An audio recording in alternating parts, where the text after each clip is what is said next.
नमस्कार, आप देख रहे हैं इंडिया डेली लाइव और आपके साथ मैं हूं प्रिया खरे। और आइए अब बुलेटिन की ओर रुख करते हैं। प्रधानमंत्री नरेंद्र मोदी 20 दिसंबर को पश्चिम बंगाल और असम का दौरा करेंगे। पीएम मोदी बंगाल के नदिया जिले में एक रैली को संबोधित करेंगे। वहीं असम के गुवाहाटी में एक हवाई अड्डे का उद्घाटन भी करेंगे। अपने बंगाल असम दौरे से पहले पीएम मोदी ने सोशल मीडिया प्लेटफॉर्म एक्स पर इसकी जानकारी दी।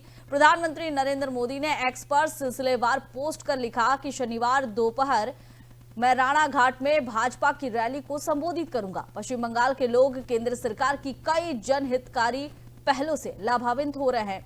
वहीं दूसरी ओर वे हर क्षेत्र में टीएमसी के कुशासन के कारण लोग जो है परेशान हैं, इसका भी जिक्र किया। उन्होंने कहा कि टीएमसी की लूट और धमकियों ने सारी हदें पार कर दी है, इसलिए भाजपा ही जनता की उम्मीद है। प्रधानमंत्री मोदी के आज दौरे से पहले नदिया जिले के ताहिरपुर में सुरक्षा बढ़ा दी गई है। राज्य में चल रहे एसआईआर को लेकर राजनीतिक तनाव भी बढ़ा हुआ नजर आ रहा है। अब इसमें देखना है कि प्रधानमंत्री नरेंद्र मोदी की ये रैली बंगाल की जनता के लिए क्या संदेश लेकर आती है।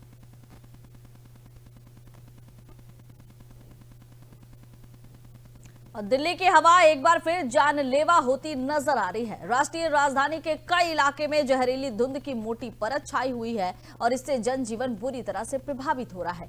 ये तस्वीर अलग अलग इलाके की आपको नजर आ रही होगी। निजामुद्दीन, एम्स, आईटीओ और अक्षरधाम की ये तस्वीर है, जहां साफ कोहरा धुंध नजर आ रहा है। विजिबिलिटी बिल्कुल ही शून्य नजर आ रही है। पूरे इलाके में धुएं की चादर फैली हुई है। केंद्रीय प्रदूषण नियंत्रण बोर्ड यानी सीपीसीबी के मुताबिक एयर क्वालिटी इंडेक्स 408 दर्ज किया गया है, जो गंभीर श्रेणी में आता है। दिल्ली के एम्स इलाके के आसपास भी हालत बेहद ही चिंताजनक है। ड्रोन विजुअल से जहरीली धुंध साफ दिखाई दे रही है। सीपीसीबी के अनुसार इस इलाके में AQI 341 रिकॉर्ड किया गया है, जिसे बहुत ही खराब श्रेणी में रखा गया है। आईटीओ इलाके की तस्वीर भी हालात की गंभीरता बयां कर रही है। यहां AQI 441 तक पहुंच गया है, जो सीधे तौर पर गंभीर कैटेगरी में आता है। सड़कों पर दृश्यता बेहद ही कम हो गई है। लोगों को सांस लेने में दिक्कतों का सामना करना पड़ रहा है। अक्षरधाम इलाके में भी जहरीले धुएं की घनी परत देखने को मिली। सीपीसीबी के मुताबिक यहां AQI 408 दर्ज किया गया, जिसे बहुत ही खराब श्रेणी में रखा गया है। बढ़ते प्रदूषण को देखते हुए commission for air quality management यानी CAQM ने दिल्ली NCR में ग्रैप स्टेज 4 के तहत सभी सख्त प्रतिबंध लागू किए हैं। निर्माण कार्य पर रोक, डीजल वाहनों पर पाबंदी और स्कूलों को भी लेकर सख्त निर्देश जारी किए गए हैं। फिलहाल दिल्ली की हवा बेहद ही खतरनाक स्तर पर पहुंच चुकी है और प्रशासन लोगों से सावधानी बरतने की अपील कर रहा है।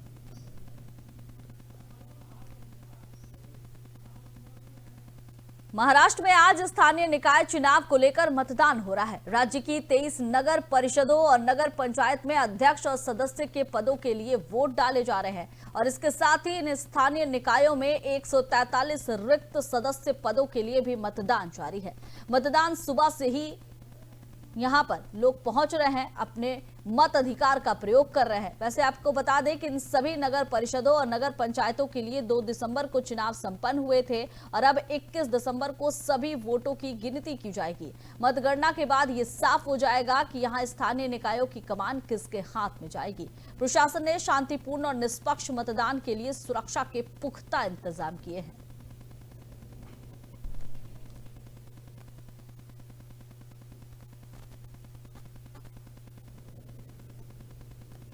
और बड़ी खबर दिल्ली से, कोहरे का साफ असर देखने को मिल रहा है। उड़ानों पर कोहरे का असर दिख रहा है।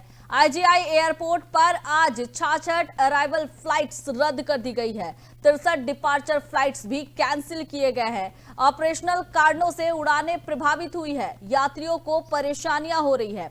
बड़ी खबर, ऑपरेशनल कारणों से आज कई उड़ानें प्रभावित हो रही है। यात्रियों को परेशानियों का सामना करना पड़ रहा है।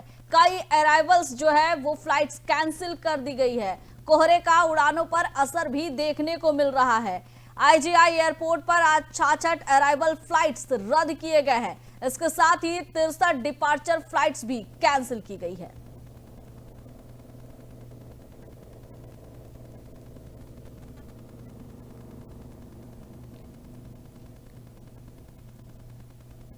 और असम के मालेगांव से बड़ी खबर है। आज सुबह करीबन 2:17 पर एनएफ रेलवे के डुमडिंग डिवीजन के जमुना मुख कामपुर सेक्शन में ट्रेन नंबर 20507 डाउन सैरांग नई दिल्ली राजधानी एक्सप्रेस हाथियों से टकरा गई और इससे लोकोमोटिव सहित ट्रेन के 5 डिब्बे पटरी से उतर गए। राहत की बात यह रही कि इस हादसे में किसी भी यात्री के हताहत होने की सूचना नहीं है। डिविजनल हेडक्वार्टर्स के अधिकारियों के साथ एक्सीडेंट रिलीफ ट्रेनें तुरंत मौके पर पहुंची। पूर्वोत्तर सीमांत रेलवे के मुख्य जनसंपर्क अधिकारी कपिंजल किशोर शर्मा ने इसकी पुष्टि की। वहीं नागांव डिवीजन के वन अधिकारी के अनुसार इस टक्कर में 8 हाथियों की मौत हो गई है। घटना के बाद रेलवे और वन विभाग की टीमें मौके पर मौजूद है। रेल यातायात को बहाल करने का काम जारी है।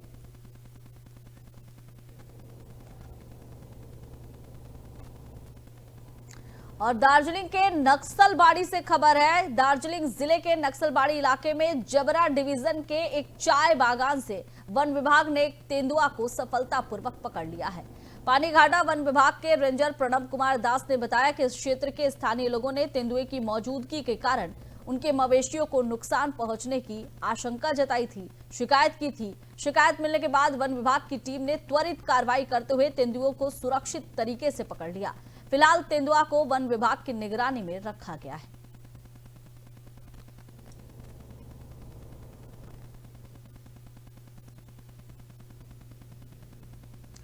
और जम्मू कश्मीर के श्रीनगर से खबर है। कश्मीर घाटी में ठंड का कहर जारी है और इसके चलते श्रीनगर सहित और डल झील घने कोहरे की चपेट में आ गए हैं।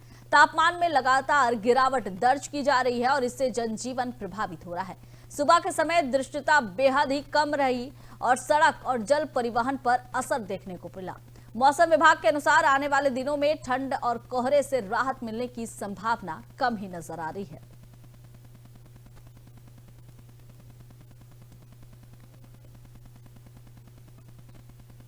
और तमिलनाडु से खबर है। आज तड़के विल्लुपुरम जिले के टिंडीवनम इलाके में एक प्राइवेट बस सड़क के डिवाइडर से टकरा गई और इससे कम से कम 13 लोग घायल हो गए। हादसे के बाद मौके पर अफरा तफरी मच गई। घायलों को तुरंत नजदीकी अस्पताल में भर्ती कराया गया। इधर सूचना मिलते ही पुलिस और राहत टीम मौके पर पहुंची। बस को हटाकर यातायात बहाल किया गया। फिलहाल सभी घायलों का इलाज जारी है। पुलिस इस दुर्घटना के कारणों की जांच कर रही है।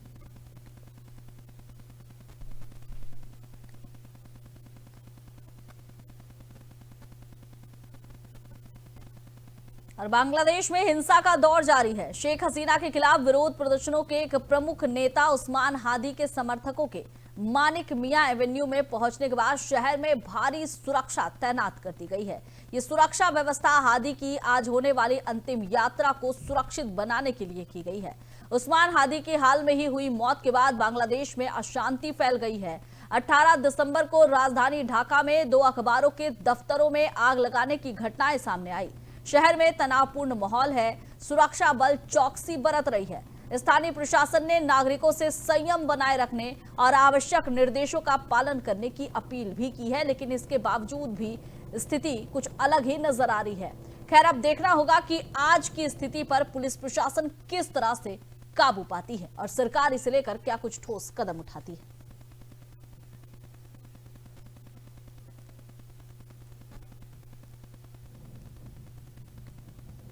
गोवा में नए जिला पंचायतों की 50 सीटों के लिए मतदान जारी है। जहां वोट डालने पहुंचे गोवा के मुख्यमंत्री प्रमोद सावंत ने कहा कि जिला पंचायत चुनाव के लिए वोटिंग आज सुबह 8 बजे से शुरू हुई और ये 50 सीटों पर पूरे जोश के साथ हो रही है। हमें भरोसा है गोवा बीजेपी के उम्मीदवार 50 में से 40 सीट पर सीधे चुनाव लड़ रहे हैं। कुछ जगहों पर हमने अपने गठबंधन सहयोगियों को भी समर्थन दिया है। मुझे भरोसा है कि हम ज्यादा से ज्यादा सीटें जीतेंगे। गोवा राज्य में जिला पंचायत की निवडणूक आज सुबह से स्टार्ट हो गई है। अप्रॉक्सीमेटली ऑल टुगेदर 50 कॉन्स्टिट्यूंसी में जिला पंचायत सदस्य चुनने के लिए सुबह 8 बजे से वोटिंग स्टार्ट हुआ है। सुबह से बहुत बड़ा उत्साह से मतदान हो रहा है। मुझे पूरा विश्वास है गोवा भारतीय जनता पार्टी की तरफ से, यानी 50 में से 40 जगह पे भारतीय जनता पार्टी का कैंडिडेट हमने डायरेक्टली कॉन्टेस्ट कर रहे हैं। हमने कुछ जगह पे हमारे अलायंस पार्टनर एमजीपी और कुछ जगह पे इंडिपेंडेंट हमने सपोर्ट किया है। मुझे पूरा विश्वास है 40 में से maximum seat Bharatiya Janata party के चुन के आएंगे और जहाँ पे हमारे अलायंस पार्टनर और इंडिपेंडेंट ने हमने सपोर्ट किया है वो भी जीत के आएंगे और दोनों जिला पंचायत में भारतीय जनता पार्टी का अध्यक्ष हम 100% चुनेंगे। गोवा राज्य मलयालम में सिनेमा के दिग्गज एक्टर डायरेक्टर श्रीनिवासन का निधन हो गया। श्रीनिवासन 69 साल के थे और बीते दिनों से स्वास्थ्य कारणों के चलते अस्पताल में भर्ती थे। फिल्म इंडस्ट्री के सूत्रों ने इस खबर की पुष्टि की है। श्रीनिवासन कुन्नूर के रहने वाले थे और बीते कुछ सालों से कोच्चि में रह रहे थे।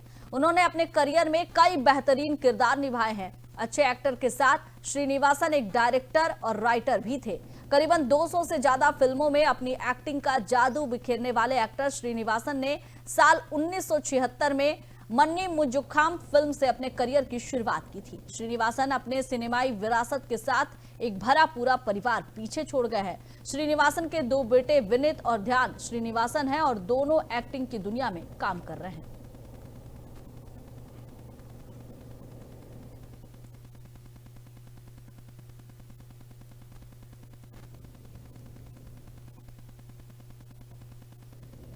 उत्तर प्रदेश के मुख्यमंत्री योगी आदित्यनाथ गोरखनाथ मंदिर परिसर में जनता दर्शन किए और जन शिकायत निवारण कार्यक्रम के तहत लोगों की समस्याएं सुनी। मुख्यमंत्री ने विशेष रूप से उन लोगों के खिलाफ सख्त कार्रवाई का भरोसा दिया है जो विदेश भेजने के नाम पर धोखाधड़ी करते हैं। कार्यक्रम के दौरान उन्होंने 250 लोगों की व्यक्तिगत शिकायतें सुनी और अधिकारियों को प्रत्येक समस्या का प्रभावी और त्वरित समाधान करने के निर्देश दिए। योगी आदित्यनाथ ने जनता के हित में प्रशासनिक कार्रवाई को और तेज करने का भी आश्वासन दिया।